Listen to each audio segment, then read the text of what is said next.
Welcome to Lee K's Kitchen. You might know my little brother. His name is CK, and he's a really good chef. And you got little Leo. I forget his name sometimes. He's not very good at being a chef. Okay, so this is I'm going to demonstrate something here that I've never done before. I'm going to make it's my own recipe for ChocKahlua Cheesecake. Now, there was a recipe many years ago. We're talking about 35 years ago. It was very different than Junior's cheesecake. And Junior's cheesecake is my favorite cheesecake. So I merged the two, and we'll see what happens. Also, I should warn you, I've never baked. So I've never baked, and this recipe has never been done. So, hey, if it comes out, it comes out. If it doesn't, I'll lick the spoon. It'll be fun.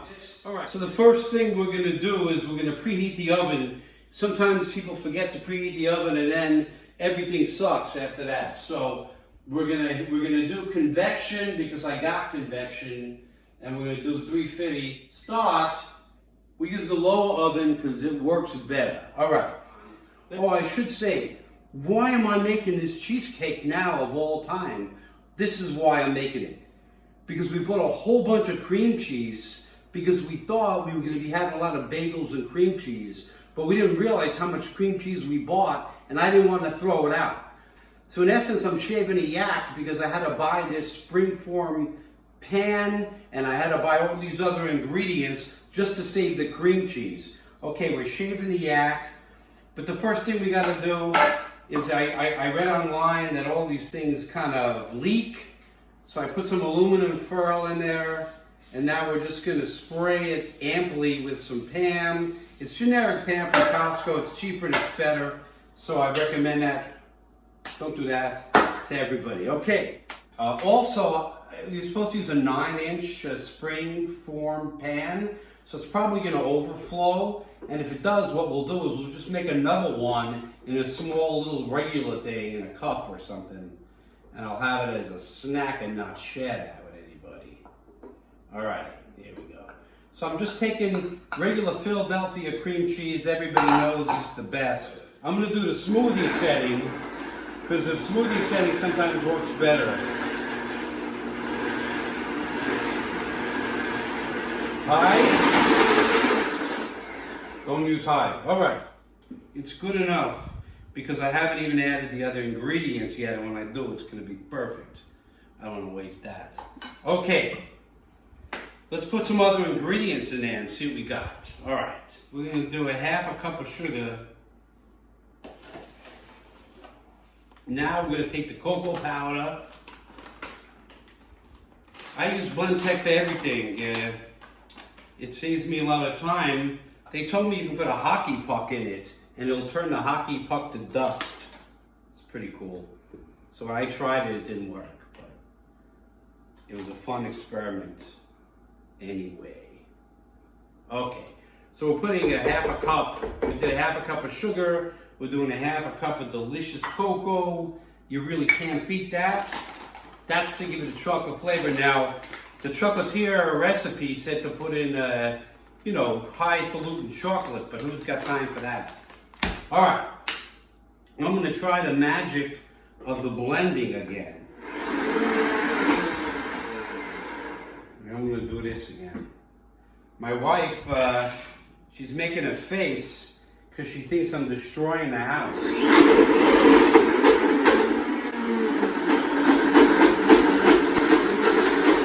But here's what I figure.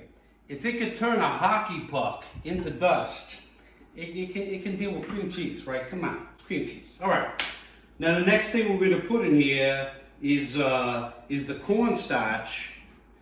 Now the thing about that is you're supposed to sift it, and I don't really have an official sifter. I've got a little tea dunker, so I'm thinking, it's the same thing. Don't tell my daughter it's her tea dunker. Thanks, you know what I mean. All right. All right, that's one. That was a pretty quick sift right there. I don't know how much it did. 3 tablespoons. I think I could have just put it right in there. What do you think? No clumping, no clumping. We don't want clumps in our recipe. It's not good for it. You have clumps, it don't taste very good. All right, we're supposed to put salt in. It's really just you know, like a third of a teaspoon, just to make it taste yummy. Don't put in too much because it ends up tasting salty. You just want enough salt to make it sweeter. Yeah. All right. You know what I think we're gonna do is we're gonna add some eggs to make it more liquidy. We're gonna add some eggs. We're gonna make it liquidy. I'm gonna add 2 eggs. One of the recipes said 1 egg, one said 2 eggs. I figure you take the average, you do 1.5 eggs, and then I figured I'm not wasting half an egg, so I'm doing 2 eggs. All right. It says don't over stir it, you know, because you don't want to ruin the good chemical reactions of the egg. I certainly don't. So I'm just going to do a minimal mix. That's it. That's it. Well, a little bit more. Okay, that's enough. And we'll dump that in there. All right. Oh, this is so good. I want to just eat this. I didn't have breakfast this morning, and a little cheese omelet is kind of what I got with some chocolate milk now. All right, put that on low. Now we got some real batter. Now we got some batter. Oh, it looks so good. I want to eat it now. It's hard to like improve than the idea of cheesecake batter. All right, so we're gonna add some heavy cream right now, which is really gonna make this batter mwah. So we're gonna turn it on low, and we're gonna slowly drizzle. This is a drizzle, and we're doing it slowly, so it's a slow drizzle. It's coming out the back of the half cup.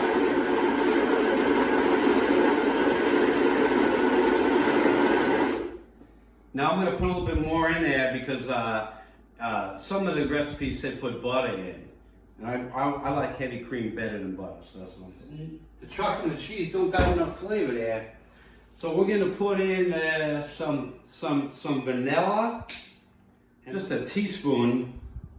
Just a teaspoon. That's not even worth it. Although I do love vanilla.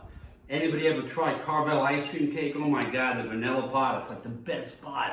Some people say the best part are the chocolate crunchy parts in the middle of those ice cream cakes. No. The vanilla's best. It's what makes the chocolate crunchies taste good. Yeah. All right, now the next thing we'll do is we're going to put in the Kahlua. This is the magic ingredient. There's a 1/4 cup of Kahlua. This is about 25 years old. We're going to use it anyway. You want to smell this, honey? Make sure it's good. No. I can drink it first. But it looks like it's a beautiful thing. I'm pouring it in. It's kind of wrong to now taste it. Oh my God. We should have just had this. All right.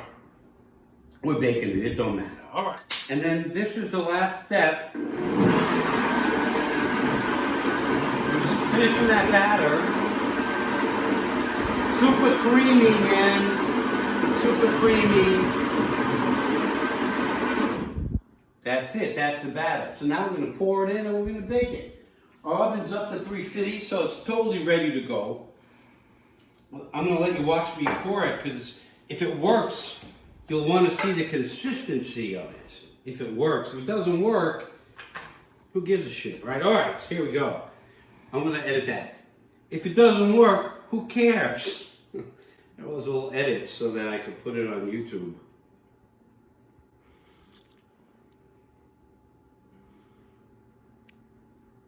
That's perfect. You can't ask for better than that. All right, we're gonna bake this. We're gonna bake it at 350 degrees for about 40 minutes. And then we're not going to have it until dessert tonight. It's beeping now. That means the 40 minutes is up. Oh, that looks pretty good.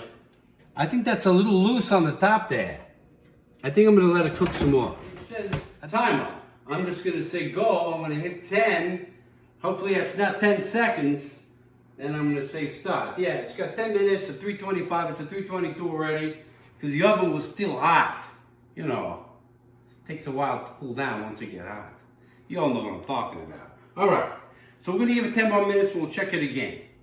All right, so it's beeping. It's quite annoying. My wife's like very upset that I'm not turning it off.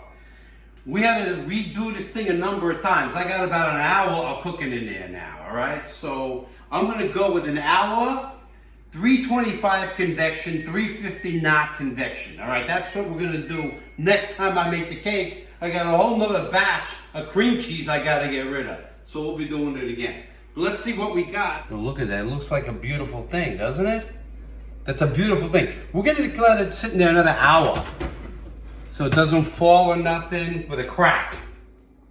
We're gonna turn the oven off and we're gonna let it go for an hour. I'm a master now as a timer. You just gotta say start, and then I'm gonna do 60. That's gonna be 60 seconds, maybe. Oh no, yeah, it worked. All right.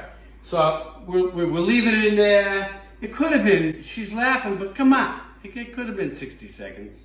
All right. So we're gonna let it go for an hour. I got a call to make. Then I'm drinking some scotch with a buddy on Zoom because it's pandemic season. We're doing a little happy hour. In the end, we're gonna hit the Chokahlua Cheesecake, baby! Chokahlua Cheesecake! All right, so we've been cooling this thing down for 2 hours inside the oven. The oven is not hot no more. I'm wearing these just in case. It looks beautiful. Look here, you get in on that one? I mean, that is one beautiful looking thing. An extra 2 hours in the fridge and we are ready.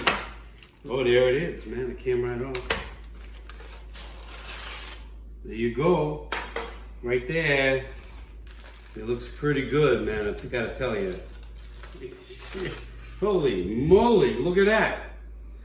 I am gonna cut myself a slice of this bad boy. Usually I don't take the first slice of myself. You know, that looks pretty good. That looks pretty good. All right, and I saw a piece fall off.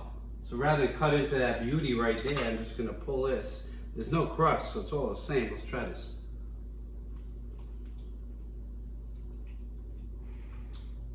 That is some chocolate Kahlua cheesecake right there. Yeah, baby!